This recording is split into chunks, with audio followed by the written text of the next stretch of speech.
Rocket Ethereal here. My goal has been to get good at culling of the cows, or die trying. Let me make something clear. This is a very shitty game. I usually enjoy playing shitty games, and, well, culling of the cows was fun for a little while, and it did have some of its surprises. There were some good challenges integrated into the gameplay, but oh man, does this get repetitive. I have not even played it for 4 hours and I've done everything there is to do. It felt like it took much longer than that. It just dragged on, and frankly, I would not do it again. So after I made it to the end of the map that had all the levels, I finally got to encounter the final boss, and the final boss is this dramatic standoff. Just the farmer and his trusty shotgun versus a Nazi UFO. I don't know why it's a Nazi UFO. I just see swastikas everywhere, so I'm making assumptions about their political ideologies. This was actually somewhat difficult until I figured out the key nuance of the fight. And that key nuance is that for some of the waves, you can just kind of stand off in the corner, and none of the cows that are dropped by the UFO will actually path in a way where they will be able to touch you, meaning you're just effectively standing there invulnerable for the duration of that wave. Now, you're not able to do that for all of them, of course, but it took me a few tries. I have to remind you, the movement in this is incredibly clunky, first of all, because it's just not very responsive in terms of moving up, down, left, and right. And secondly, when you fire a shot or you reload, you are self-immobilized for the duration of that animation.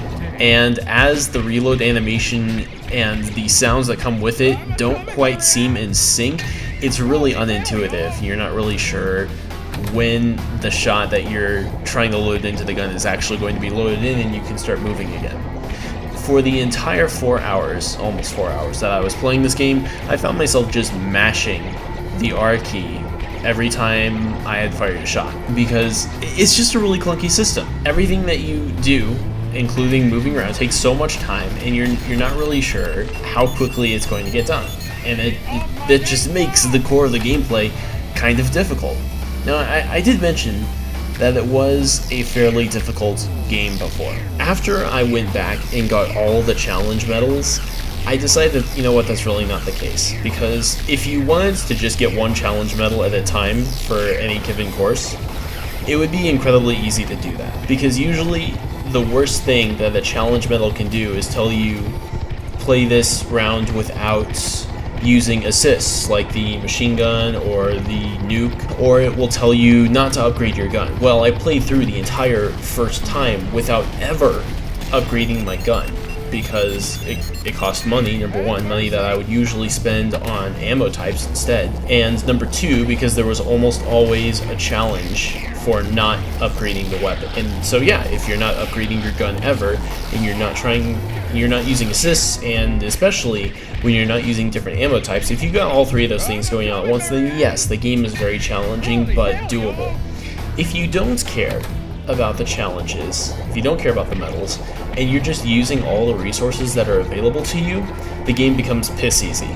There's no sugarcoating it. Some of the later maps will give you 4 different assists, like the firewall, the aforementioned nuke and machine gun, the attack chopper, a meteor storm, all these different tools, and each one of those 4 assists has its own individual cooldown, which means you can basically shoot your gun a few times, kill a few cows, use an assist, and then mostly do nothing for the duration of that assist. If you're just gaming the 4 cooldowns off of each other, you can annihilate anything this game has to throw at you, because none of it is really all that hard to deal with. The hardest thing it ever throws at you is just kind of a wave of meat, like the big cows that take a lot of hits, combined with the fat goth women, because if they're given too much time to just sit in back and start spinning up, then they will eventually attack, and it's very difficult to stop the attack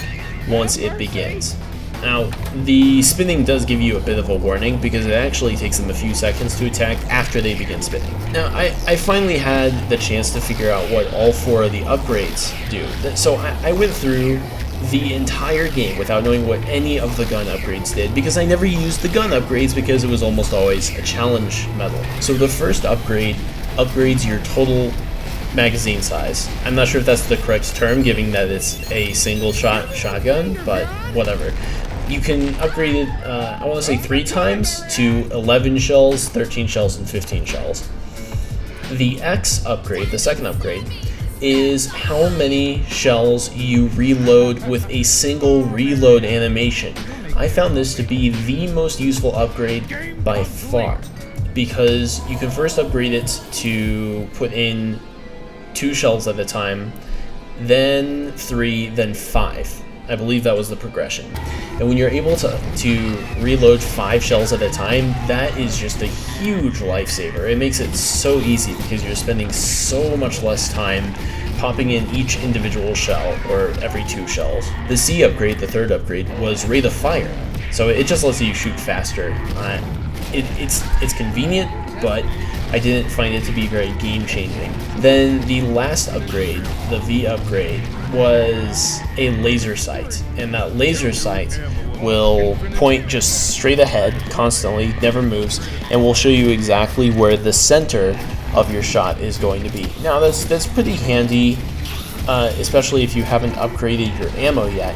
But if you've upgraded your ammo to use the spread shot, which was what I always did because that would just kill more cows, period, then it might just miss entirely, because the spread shot, each individual bullet in the spread shot is random in terms of its trajectory within a small arc, which means that none of them might hit the center of what you're targeting, and thus it doesn't synergize with the laser sight very well. Overall, I gotta say, I really cannot think of a person I would recommend this game to unless that person really enjoyed shitty games in somewhat the same way that I do, because they would probably be more likely to play through it, laugh at some of the surprises it has in store, beat the final boss, and then drop it and never touch it again. And you know what? I think that's what this game was really made for. It was just for cheap entertainment.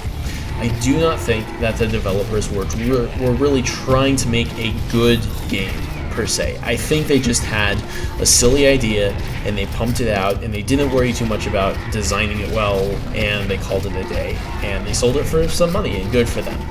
But no more for me. I have already uninstalled it, and I will probably never be touching it again. Until next time, this is Rocket Ethereal, signing off.